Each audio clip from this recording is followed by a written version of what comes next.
Okay, ठीक है, हम एक बार फिर से रिवाइज देंगे बाद में।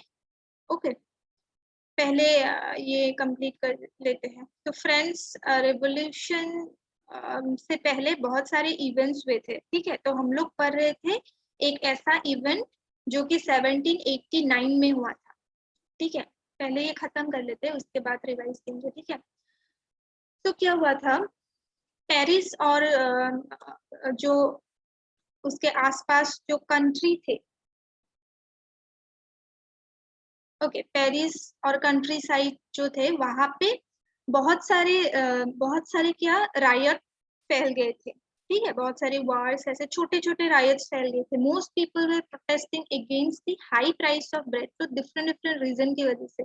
उसमें से एक इम्पॉर्टेंट रीजन था, they were protesting against the high price of bread. Bread की जो हाई प्राइस, इसका भी रीजन हम बाद में पढ़ेंगे कि क्यों हाई प्राइस हुआ था ब्रेड का, है ना। तो उसके वजह से भी रायट्स हुआ था। So it is the beginning of the chain of events that ultimately led the execution of the king in France. Though most people at the time did not anticipate this outcome. Okay, तो क्या था? This was the beginning of the chain of that event. I mean chain of events. तो ये एक starting था, okay, ये एक starting था बहुत सारे events का, ठीक है। And it basically led to the execution of the king France. तो king France को destroy, यही जो events थे, king मतलब फ्रांस के जो king थे उसको destroy किया था, ठीक है। ओके, तो यहाँ पे हमने क्या पढ़ा, that एक मिसअंडरस्टैंडिंग की वजह से क्या हुआ था, जो पेरिस पेरिस के जो सिटीजन्स थे उन्होंने अटैक किया था। कहाँ पे अटैक किया था? बेस्टाइल प्रिजन, है ना, जो फोर्ट्रेस प्रिजन था, उसका ये प्रिजन का नाम क्या था? बेस्टाइल प्रिजन था। तो यहाँ पे अटैक किया किसने? जो पेरिस के सिटीजन है, ठीक है। क्यों किया था? क्योंकि they thought that there is a rumor spread at that period of time that the king, the king ordered the army to open fire upon the citizens, ठीक है। तो citizens obviously डरेंगे ही कि हमारे ऊपर फायर करेंगे, then what will happen? Then what happened? The citizen, gathered people, 7,000 people हो गए थे, and they, destroy, they gathered together, they gathered and they destroyed, they were tried to destroy different government buildings in search of arms, and they thought that if we attack Bastille prison, then sell the stone, then they will be able to fight. तो उसी से क्या हुआ, एक जो war का जो event है वो स्टार्ट हुआ था। ओके, अभी तक फ्रेंच रिवॉल्यूशन में हम गए नहीं है, ठीक है, फ्रेंच रिवॉल्यूशन में गए नहीं है, ठीक है। तो हमने देखा, okay, so this lead to the chain of events. Okay, so let's see how and why this happened. तो ओके, तो ये कैसे हुआ था? Let's see how the execution of the king in France and how the chain of events started. Let's see.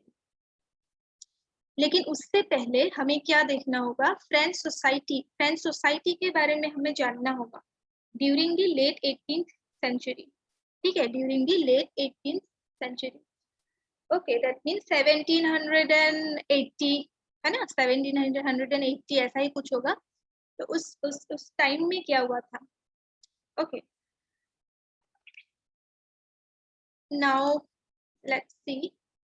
Okay, so in 1774, Louis XVI, okay, Louis XVI of the Bourbon family of king ascended the throne of the French. तो France के राजा कौन थे? Louis 16, ठीक है, जो बार्बन family के थे, बार्बन dynasty, है ना। तो फ्रांस के किंग कौन थे? Louis 16। During 1774 he was 20 years old and married to an Austrian princess, Mary Antoinette, ठीक है, Mary Antoinette। Okay, So upon his accession, the new king found an empty treasury. मतलब ये जो किंग, फ्रांस के जो king, okay, France के जो king थे लुई 16, जब वो राजा बने थे, then what he found after becoming the king, he saw that his treasury, मतलब जो उसके मतलब क्या बोलेंगे हम, ट्रेजरी का मतलब क्या होता है, जो भी वेल्थ थे है ना कंट्री के या राजा की, जो भी एक तिजोरी होते हैं ना, वो उसमें बहुत सारे वेल्थ होते हैं है ना, तो वहां पे एम्प्टी था। ओके, ये जो मतलब ट्रेजरी था उसमें पैसा नहीं था, कुछ भी नहीं था, मतलब एम्प्टी था। तो why it is empty, why empty treasury, this might be the question। ठीक है, ये क्वेश्चन बन सकता है। empty मतलब फ्रांस के जो न्यू किंग थे, why he found an empty treasury। तो इसमें कुछ पॉइंट्स है, लेट्स अंडरस्टैंड। तो हमने क्या पढ़ा था, इवेंट्स ऑफ वॉर, तो उस टाइम पे बहुत सारे वॉर हुआ करते थे। तो long years of war had drained the financial resources of France। तो डेफिनेटली अगर एक कंट्री एक वॉर फेस करता है तो कितना लॉस होता है। एंड फ्रांस ने तो उस टाइम पे बहुत सारे वॉर में पार्टिसिपेट किया था, किसी को हेल्प किया था, है ना। तो उसकी वजह से जो वेल्थ थे, जो फाइनेंशियल रिसोर्सेज थे, वो सब ड्रेन हो गए थे, नहीं था उसके पास। Okay, so this is one of the reason, long years of war। Second is the cost of maintaining an extravagant court at the immense palace of the Versailles। तो एक वर्सिलिस एक प्लेस है, ठीक है। तो उन लोगों के जो कोर्ट थे, ठीक है, मतलब एक पैलेस था, ठीक है, वर्सिलिस में एक पैलेस था जिसे क्या बोलते हैं, वर्सिलिस पैलेस बोलते थे। ठीक है, ये वर्सिलिस, सपोज ये वर्सिलिस पैलेस है, और यहाँ पे डेफिनेटली क्या होगा, बहुत ही मतलब एक्सपेंसिव है ना, बहुत ही एक्सपेंसिव होगा। वहां पे जो कोर्ट थे वो भी मेंटेन करने के लिए बहुत ही डिफिकल्ट होता था। तो इसमें जो पैसे लगते थे उसी से क्या होता था, सारी मनी वहां पे खर्च हो गए थे। ठीक है, तो ये सेकेंड रीजन था। ठीक है, maintenance of court in the palace of वर्सली।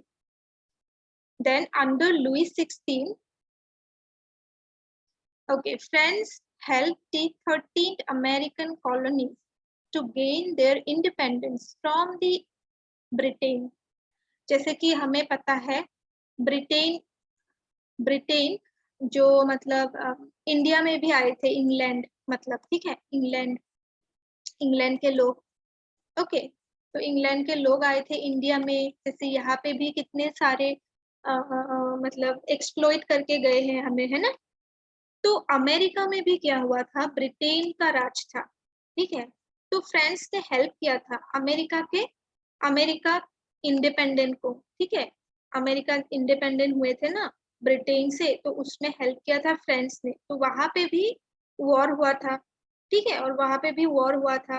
That is why क्या हुआ था, जो भी मनी थे, जो भी वेल्थ थे, वो क्या हो गए थे, डेप्ट, मतलब डेप्ट अगर फॉर एग्जाम्पल, ओके, पर the war added more than $1 billion livres to a debt that had already risen to more than 2 billion livres। मतलब हाँ, जो वॉर में जो पैसा था, ठीक है, वॉर में तो बहुत सारे पैसे लगते हैं, तो ये जो डेप्ट था वो बढ़ गया था, ठीक है, वो जो डेप्ट था वो बढ़ गया था। Okay, then third point is lenders who gave the state credit। Okay, lenders who gave the state credit now begin to change 10% interest on loan। वैसे तो एक स्टैंडर्ड फॉर्म ऑफ जो इंटरेस्ट है लोन का, ठीक है, वो होना चाहिए, लेकिन यहाँ पे क्या हुआ, क्या कर दिया, 10% इंक्रीज कर दिया लोन में। So the French government was obliged to spend an increasing percentage of its budget on interest payment alone. तो यहाँ पे आप लिख सकते हो कि due to the increase of interest और due to the increase of 10% interest on loans, है ना। So you also can mention this point. Okay. Now, to meet its regular expenses, such as the cost of maintaining army, the court, the running government offices or universities, the state was forced to increase taxes. Okay, the state was forced to increase taxes. If, for example, if we don't have money in our country, then how can we survive? How our country will survive? Definitely through taxes. जैसे आपके पापा tax देते हैं, मेरे पापा tax देते हैं, है ना। ओके, तो टैक्स की वजह से ही कंट्री चलती है। तो क्या किया स्टेट ने, क्या किया, टैक्स इंक्रीज कर दिया। ठीक है, टैक्स को इंक्रीज। और वहां पे क्या होता था, हम देखेंगे कौन कौन कौन से लोग टैक्स देते थे, कौन कौन से लोग नहीं देते थे, वो भी हम लोग यहाँ पे देखेंगे। ओके ओके, सो हाँ, तो बेसिकली जो ट्रेजरी मतलब एम्प्टी हुए थे, उसका एक और रीजन था टू मेंटेन, क्योंकि वहां पे एक्सपेंसेस बहुत ज्यादा थे। ओके, एक्सपेंसेस बहुत ही ज्यादा थे। Cost of maintenance of the army, the court, the government offices, universities, है ना, ये चलाने के लिए बहुत पैसे लगते हैं। Okay, yet even this measure would not have, okay, वहां पे टैक्स भी बढ़ाया गया लेकिन वो भी सफिशिएंट नहीं था। क्यों? क्योंकि tax was paid only the third state. Okay, third state मतलब सी, यहाँ पे हम देखेंगे first, second and third state के बारे में। ठीक है, तो फर्स्ट एंड सेकेंड स्टेट जो है वो प्रिविलेज सेक्शन है। ठीक है, वो प्रिविलेज सेक्शन है। ओके, तो वहां पे कौन से कैटेगरी आते हैं हम नेक्स्ट स्लाइड में देखेंगे। ओके, बस याद रखिएगा, tax only paid by third state. Okay, king was forced to increase the tax. The king was forced to increase the tax. क्यों? क्यों? क्योंकि ओनली थर्ड स्टेट टैक्स देते थे, जो फर्स्ट एंड सेकेंड थे वो टैक्स देते ही नहीं थे, क्योंकि वो प्रिविलेज थे, रिच थे। ऐसा होना चाहिए ना, जो रिच है उसे देना चाहिए टैक्सेस, जो पुअर है उसे नहीं देना चाहिए, है कि नहीं। लेकिन वहां पे उल्टा हो रहा था, है ना। वहां पे क्या हो रहा था, उल्टा हो रहा था।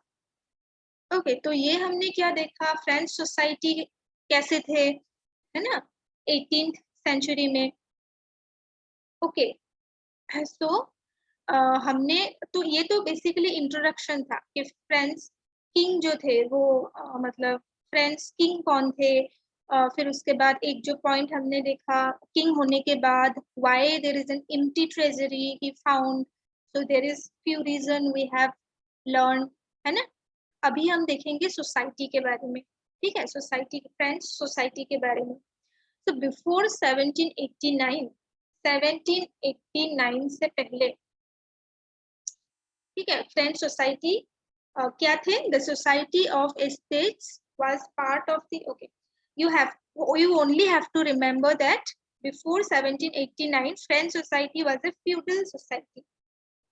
ओके, जिसे हम ओल्ड रिजियम भी बोलते हैं। क्या बोलते हैं? ओल्ड रिजियम, क्योंकि आफ्टर 1789 वहां पे काफी क्या हुआ था, चेंजेस आ गए थे। ठीक है, हम उस चेंजेस के बारे में भी पढ़ेंगे।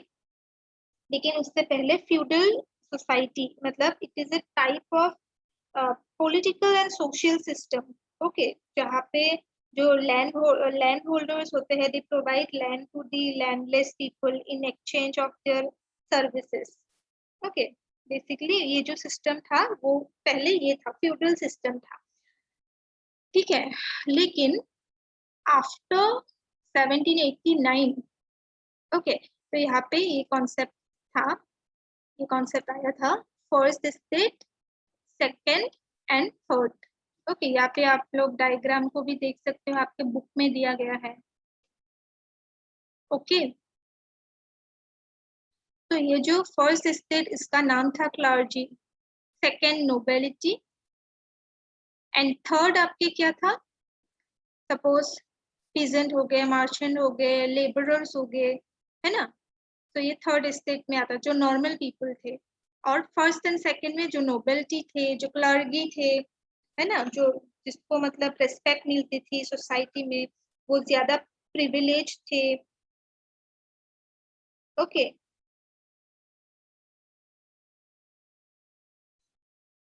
Okay, so here you can see जो first state and second state के लोग थे, they were exempted from paying taxes to the state, मतलब उन लोगों को टैक्स नहीं देना पड़ता था।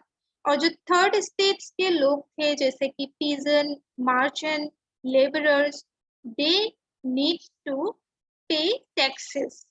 ठीक है, ये नॉर्मल पीपल को टैक्सेस देने पड़ते थे। जैसे यहाँ पे बिग बिग बिजनेसमैन भी आ जाएंगे, लॉयर्स भी आ जाएंगे, आर्टिसन तो आएंगे ही, आर्टिसन। वैसे आप डायग्राम को देख लीजिएगा, ठीक है। तो एक्चुअली जो सोसाइटी थे, फ्रेंच सोसाइटी थे, वो डिवाइडेड थे इन तीन स्टेट में। Okay, so let's understand, let's read about it in detail. The nobles further enjoyed feudal privileges. This include the feudal dues which they extracted from the peasant. Peasants were obliged to render services to the lord, to work in his house and field, to serve in the army or participate in building roads.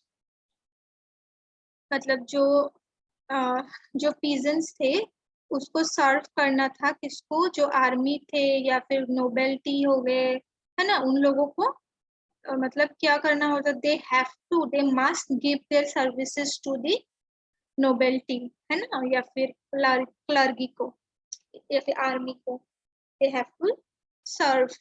Okay, the church too expected its share of taxes called tithes from the peasants, and finally all members of the third estate had to pay taxes to the state.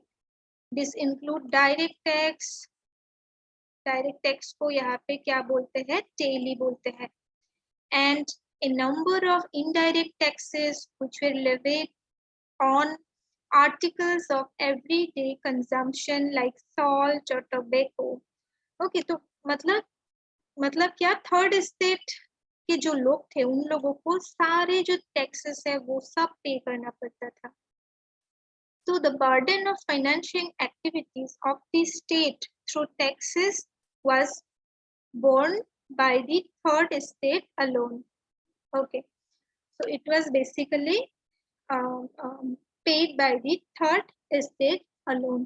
ठीक है, लेकिन first and second state को कोई भी मतलब ऐसा वो taxes का बर्डन नहीं था। In fact they were the rich people but they did not पे टैक्स। ठीक है, ओके, ओके। तो डेफिनेटली ये तो एक डिस्क्रिमिनेशन था, है ना, फ्रेंड्स में जो चल रहा था। जो हमने देखा फ्रेंच सोसाइटी के बारे में हमने पढ़ा, तो हमने क्या देखा, ये डिस्क्रिमिनेशन हो रहा था, राइट। एक सेक्शन क्या थे, एक सेक्शन बहुत ही प्रिविलेज सेक्शन थे और एक सेक्शन जिसको एक्सप्लॉइट कर रहे थे। ठीक है, तो ये then people need to struggle, है ना, for their survival. They definitely need to struggle for their survival. ठीक है, तो यहाँ पे जो हेडिंग है वो है द स्ट्रगल टू सर्वाइव। ठीक है, द स्ट्रगल टू सर्वाइव। तो यहाँ पे एक कॉन्सेप्ट दिया गया है। ओके, उस कॉन्सेप्ट का नाम है सबसिस्टेंस क्राइसिस। ओके, ये है concept subsistence crisis. Okay, so let's understand what is subsistence crisis. So it can be defined as an Okay, it can be defined as an extreme situation where the basic means of livelihood are endangered.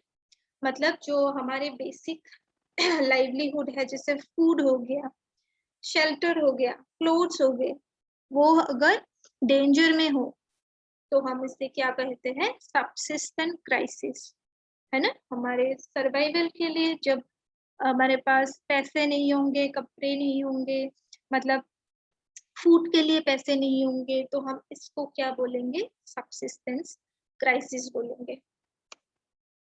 ठीक है, okay. तो ये जो subsistence crisis थे वो frequently France में हो रहे थे ड्यूरिंग द ओल्ड रीजियन, है ना।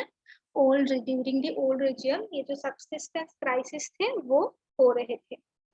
और उसके जो रीजन है वहां पे आपके बुक में भी अगर आप देखोगे वहां पे रीजन दिए गए हैं। तो यहाँ पे कुछ पॉइंट्स है, we will study about it. Okay okay, have you understood? Yes, ma'am. Yes. Okay, if you find any difficulty you can ask question. Okay.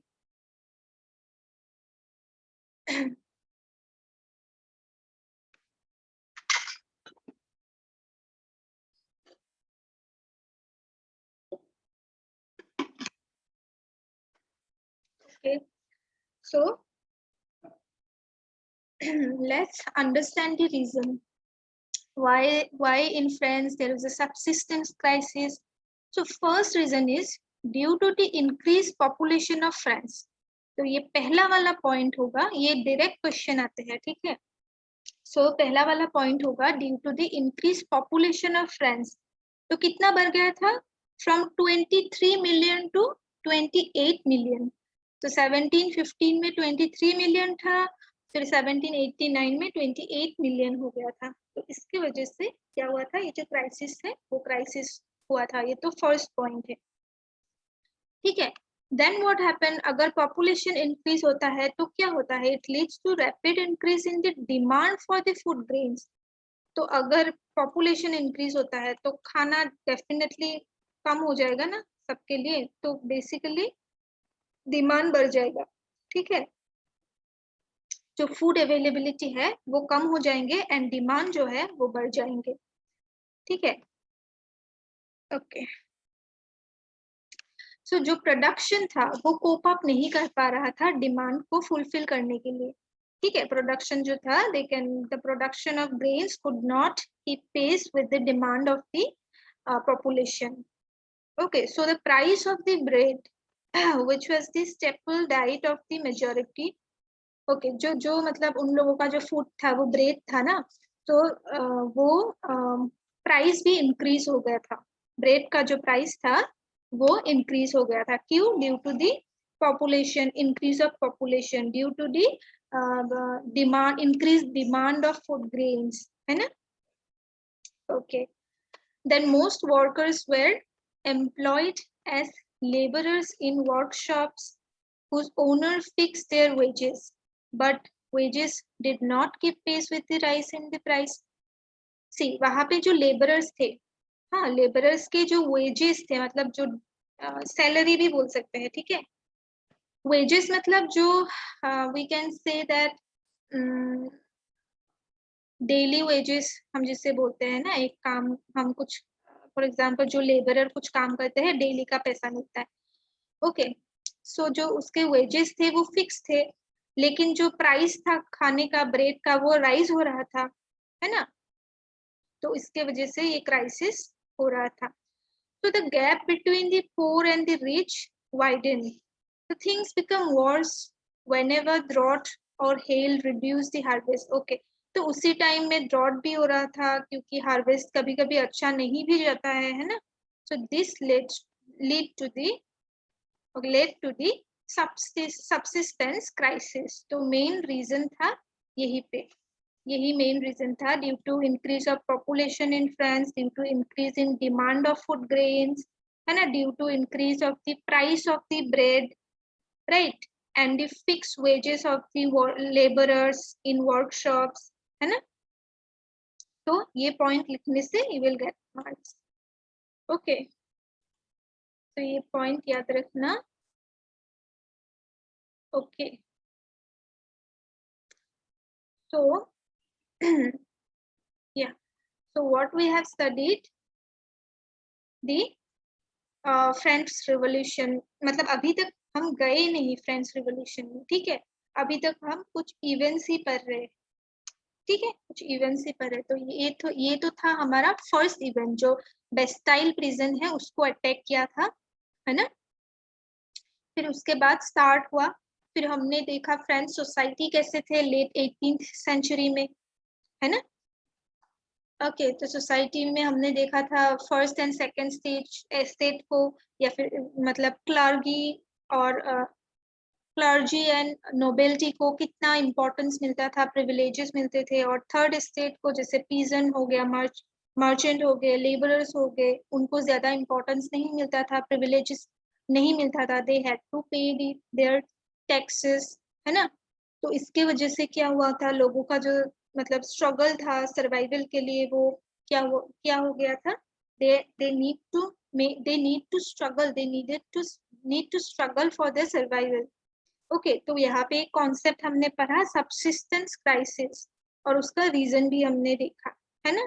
फिर उसके बाद हम देखेंगे द ग्रोइंग मिडिल क्लास, है ना, द ग्रोइंग मिडिल क्लास मतलब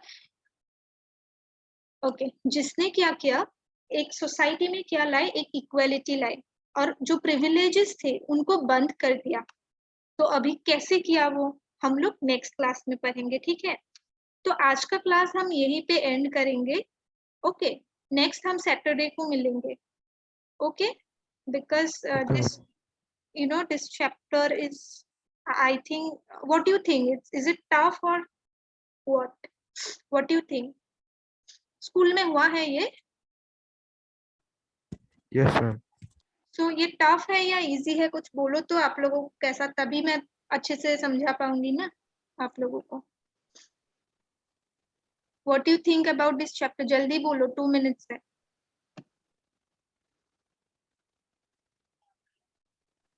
बोलो बोलो। मैम टफ है। अच्छा, किसने बोला, मेरा थोड़ा स्क्रीन का प्रॉब्लम है। हाँ, किसने बोला, विनीत। यस थोड़ा मैम। सा टफ है ना थोड़ा, yes ma'am. Compare to the other subject, है ना, जैसे कि इकोनॉमी हो गया, वो तो इजी था, है ना। Okay Pallav, what you think. Ma'am, tough, ma'am. थोड़ा सा टफ, अभी थोड़ा समझ में आ रहा है Yes, ma'am. है ना। अभी थोड़ा समझ, तो हम लोग अच्छे से उसको रिवाइज करेंगे, क्वेश्चन सेट करेंगे, तभी अच्छे से हो जाएगा, ठीक है, don't worry about it. Okay then, see you in the next week. Okay, okay, take care.